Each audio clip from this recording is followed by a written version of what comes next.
Hello everyone, পৌঁছে গেছি সোনমার্গ। আর সোনমার্গে পৌঁছে কি করলাম সেইটাই রইল পুরো ব্লগটাতে। পুরো ভিডিওটা সবাই দেখো। শ্রীনগরে এসে প্রথম দিনেই জ্বরে পড়ে যাওয়াতে তো প্রচণ্ড চিন্তায় পড়ে গিয়েছিলাম। শেষে ডক্টর পর্যন্ত ডাকতে হয়েছিল, কিন্তু ডক্টর মেডিসিন প্রেসক্রাইব করতেই একদম ঠিকঠাক হয়ে গেছিলো আমার বর। তো হ্যালো এভরিওয়ান, আমি সবরই চলে এসেছি আর একটা নতুন ব্লগ নিয়ে। সকাল সকাল ঘুম থেকে উঠেই শুরু করে দিয়েছিলাম আমাদের ব্রেকফাস্ট। আর ব্রেকফাস্ট নিতে নিতেই আমি নিয়েছিলাম এই ভিডিও ক্লিপগুলো, কারণ আজকে আমরা বেরিয়ে যাব শ্রীনগর ছেড়ে সোনমার্গ হয়ে আমরা আজকে যাব জজিলা পাস। আর জজিলা পাস হয়ে যাব কার্গিল, কারণ আজকে আমাদের কার্গিলেই নাইট স্টে। তো এত বড় হয়ে যাবে ব্লগটা, সেই কারণের জন্য আমি পুরো ব্লগটা তোমাদের দিতে পারলাম না, হাফ করে আমি ব্লগটা আপলোড করব। আমাদের খুব সকাল সকালেই ঘুম থেকে উঠে পড়তে হয়েছিল, তারপরেই ফ্রেশ হয়ে নিয়ে এখানে গল্প করতে বসে পড়েছিলাম যতক্ষণ না গাড়ি ছাড়ছে। আর এখানে আমাদের গাড়ি রেডি হচ্ছে, আর ওখানে দু ভাই দাঁড়িয়ে রয়েছে, কি ভাবছে ভগবানই জানে। তো তারপরে আমরা শ্রীনগর ছেড়ে বেরিয়ে পড়ব। তো এই দেখো, আমরা একদম আমাদের গাড়ি স্টার্ট দিয়ে দিয়েছে, আর আমরা একদম ডাল লেকের পাশ দিয়েই আমরা চলে যাব আজকে। কাশ্মীরের ডাল লেক, এটা তো একটা আলাদাই অনুভূতি। তো যাই হোক, এই ডাল লেকের পাশ থেকে যেতে যেতে সেই লেক তো আর শেষ হয় না, এর অনেকগুলো গেট রয়েছে, প্রায় 24-25টা। আর দেখো, যেটা আমরা আগের বার দেখিনি সেটা হচ্ছে ওয়াটার অ্যাক্টিভিটিস। তো এবারে আমরা যাওয়ার সময় দেখলাম যে এরকম ওয়াটার অ্যাক্টিভিটিসও ওখানে হয় ডাল লেকের মধ্যে। তো এই একটা অজানা জিনিস আমাদের কাছে জানা হয়ে গেল। যাই হোক, তো যেতে যেতে আমাদের আগের বছরের স্মৃতিও উঠে আসছিল যে না, আগের বছরেও আমরা এসেছিলাম। তো এবার চলো আমরা যাই সোনমার্গের দিকে। এই দেখো, চলে এসেছি সোনমার্গের দিকে। আর সোনমার্গ আস্তে আস্তে প্রচণ্ড ঠান্ডা লাগছিল, যার কারণের জন্য বলছিলাম যে আমাদের এত ঠান্ডা লাগছে, একটা শীতের ভালো কিছু গায়ে দিয়ে দিলেই হয়। সঙ্গে সব কিছুই রেখেছিলাম, কিন্তু পরিনি, যেহেতু ওই ক্যাট মেরে ছবি তুলতে হবে, তো সেই কারণের জন্য। কাশ্মীর জানো তো সবসময়ই সুন্দর, মানে কাশ্মীরের এত বিউটি যে তুমি যখনই যাবে তখনই সুন্দর সুন্দর জিনিসপত্র দেখতে পাবে। এ দেখো, এইখানে একটা ব্রিজের ওপর দিয়ে যে আমরা যে ক্রস করলাম, সেটাও একটা দেখার মতো জিনিস। আর সব থেকে বড় জিনিস, আমাদের যেখানে কিছুক্ষণের জন্য দাঁড় করানো হয়েছিল, মানে যারা মহিলারা ছিল তাদেরকে কিছুক্ষণের জন্য ওয়াশরুমে যাওয়ার জন্য। এই দেখো, এখানে আমরা গাড়ির মধ্যে সব কথাবার্তা বলছি। এবার আমরা এইখানটায় একটু নেমে পড়বো, তার কারণ আমরা নিজেরা একটু ফ্রেশ হয়ে নেব, কারণ আমাদের দুটো গাড়িতেই মহিলা ভর্তি ছিল। এবার আমরা নেমে পড়েছিলাম, দিয়ে নিজেদের সব যা পার্সোনাল কাজপত্র যা কিছু ছিল সব আমাদের মিটিয়ে নিতে বলেছিল। আর এখানেই আমরা খুঁজে পেয়েছিলাম একটা হিডেন জেম, মানে আমরা প্রথমে বুঝতে পারিনি, তারপরে আমাদের সাথে যে কাকুরা মানে সবাই গিয়েছিলেন, তো তাদের মধ্যে থেকেই একজন আর কি খুঁজে বের করে সেই হিডেন জেম। আমরা যে ধাবাটায় ছিলাম, সেই ধাবাটার পিছন দিকে ঠিক এরকম একটা মানে সুন্দর একটা দৃশ্য, যেটা আমরা ওই ধাবাটার পিছনে গেলে আমরা বুঝতেই পারতাম না যে এত সুন্দর দৃশ্য আমাদের জন্য লুকিয়ে রয়েছে। এই নদীটার নাম ছিল ঝিলাম নদী, আর ঝিলাম নদী থেকে মানে শ করে আওয়াজ হয়ে যে জল বয়ে চলেছে, সেটা যেন নিজের চোখে না দেখলে কেউ বিশ্বাস করবে না। আর যে আওয়াজ, সে যে কী ভয়ঙ্কর আওয়াজ, সেটা তোমরা শুনলেই বুঝতে পারবে। তাই আগেই তাড়াতাড়ি বসে পড়েছিলাম আমরা ফটোশ্যুট করার জন্য, যেটুকু টাইম পেয়েছিলাম। আমাদের মানে ট্রাভেল এজেন্সি থেকে বলছিল যে তাড়াতাড়ি আসার জন্য, তো তাড়াতাড়ি করে কিছু ফটো ভিডিও নিয়েই আমরা আবার বেরিয়ে পড়েছিলাম হচ্ছে সোনমার্গের দিকে। সোনমার্গ হয়ে আমরা যাব আজকে জজিলা পাস, আর জজিলা পাস থেকে আমরা যাব হচ্ছে আজকে কার্গিলে আজকে আমাদের রাতে নাইট স্টে রয়েছে। কাশ্মীরে গিয়েই আমি আগেরবারে খুব ভেড়া করে লাপাচ্ছিলাম যে ভেড়া দেখবো।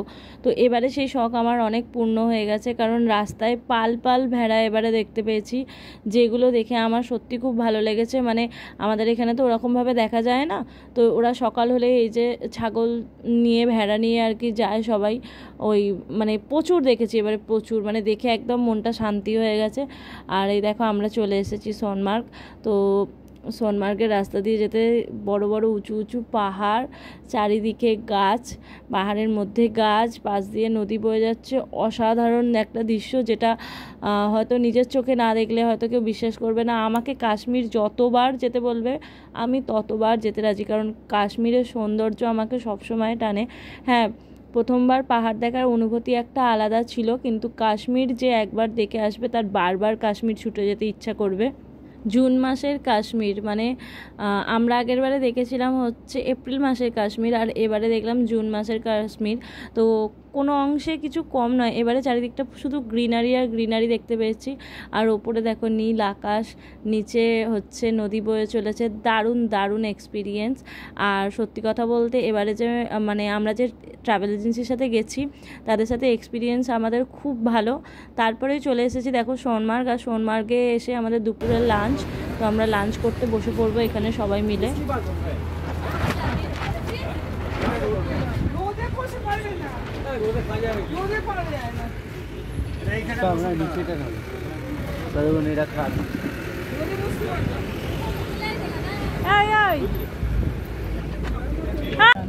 এই বাইরেটাতে প্রকৃতি দেখতে দেখতে খাওয়ার যে মজা একদম, সেটা অন্য কিছু আছে। এই যে ভিউটা, এটা পুরো রেস্টুরেন্টে পাবে এই ভিউটা।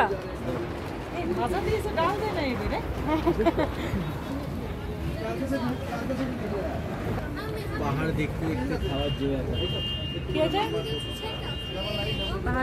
এই যে ব্যাকগ্রাউন্ডটা কালো আছে খাওয়ার যে ব্যাপার, সেইটা পাহাড় দেখতে দেখতে খাবার যে ব্যাপারটা, তাই তো? এটা কি আর ভেতরে বসলে পাবে? তুই ওদিকে বসেছিস, সাইকেল দেখতে পাচ্ছিস। আর এই যে সাইকেলটা দেখছো, এই সাইকেলটা নিয়ে মানে একটা দাদা, সে আর কি লাদাখ ভ্রমণের জন্য বেরিয়েছে। তো সেও আমাদের সাথে এখানে খাওয়া দাওয়া করছিল, কিন্তু ঘটনাক্রমে আমরা তাকে খুঁজে পাই না, তাই তার সাথে আমরা সেলফি নেওয়া বা ভিডিও করে ওটা হয়নি। তো তারপরেই দেখো আমরা খাওয়া দাওয়া সেরেই চলে এসেছিলাম হচ্ছে এই মানে রিভার সাইডটায়, মানে নদীর ধারটাতে একটুখানি দাঁড়িয়েছিলাম। তো এখানে দুটো ঘোড়াও রাখা ছিল, একটা খুব সুন্দর একটা মনোরম একটা প্রাকৃতিক সৌন্দর্য ছিল। তো সেই কারণের জন্য ধাবা থেকে কিছুটা দূরে এসে আমরা এখানে বসেছিলাম। আর এখানে দেখো আমার বোন আর আমার বর কি নিয়ে গল্প করছে।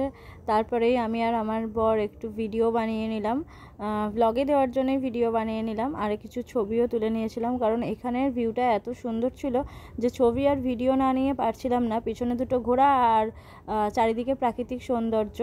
তো তারপরেই আমি আর বোন আর কাকিমা চলে গিয়েছিলাম একটা পার্কে, পাশেই একটা পার্কে, মানে 20 টাকা করে এন্ট্রি ফ্রি ছিল। আর ভেতরে তোমরা যা আর কি অ্যাক্টিভিটি করতে চাও সেগুলো তোমরা করতে পারো। তো আমরা জাস্ট এমনি গিয়ে ঘুরেই চলে এসেছিলাম।